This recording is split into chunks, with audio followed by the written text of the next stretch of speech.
This story was told over by the Lubavitcher Rebbe's gabbai, Rabbi Leibel Groner. A young man is at a wedding.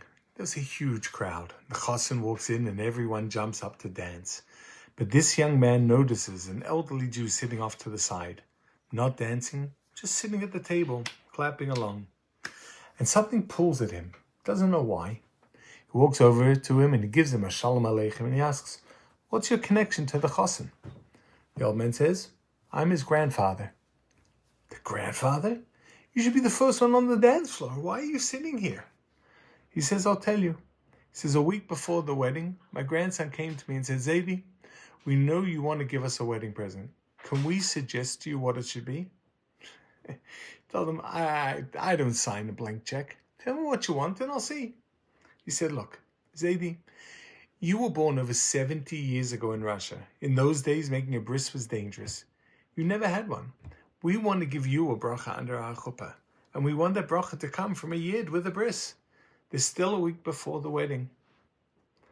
Present like that, I couldn't refuse. So 2 days ago, I had my bris, and that's why I can't get up to dance tonight. This bacher is standing there, and again, he doesn't know why.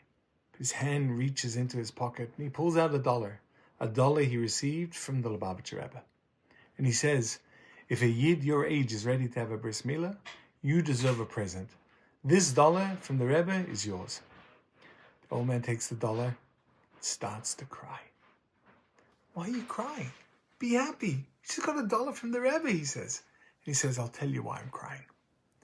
23 years ago, I stood in line on a Sunday to get a dollar from the Rebbe. The Rebbe takes the dollar and holds it out to me. And then, before I could take it, the Rebbe pulls the dollar back. He looks at me and asks, 'Did you have a bris?' And I said, 'No.' And the Rebbe said, 'Soon after you have your bris, you'll get a dollar from me.'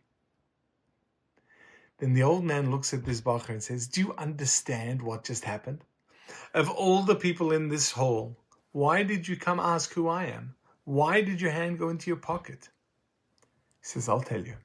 The Rebbe saw I had my bris, and the Rebbe had to keep his word. So the Rebbe put it in your mind to walk over, and the Rebbe put it in your mind to give me that dollar.' 23 years later, the Rebbe kept his promise. And here's what gets me. Twice in this story, the young man says the same thing. I don't know why I did it. He didn't know why he walked over. He didn't know why he reached into his pocket. And we all have those moments. A pull to call someone, a nudge to walk over, to give, to ask. We shrug them off as random. They're not random. Sometimes you're not the author of the good deed. You're the messenger delivering a promise made 23 years before you arrived. So the next time something tugs at you to do a kindness and you don't know why, do it anyway. Somewhere, a promise is waiting on you. Life thoughts.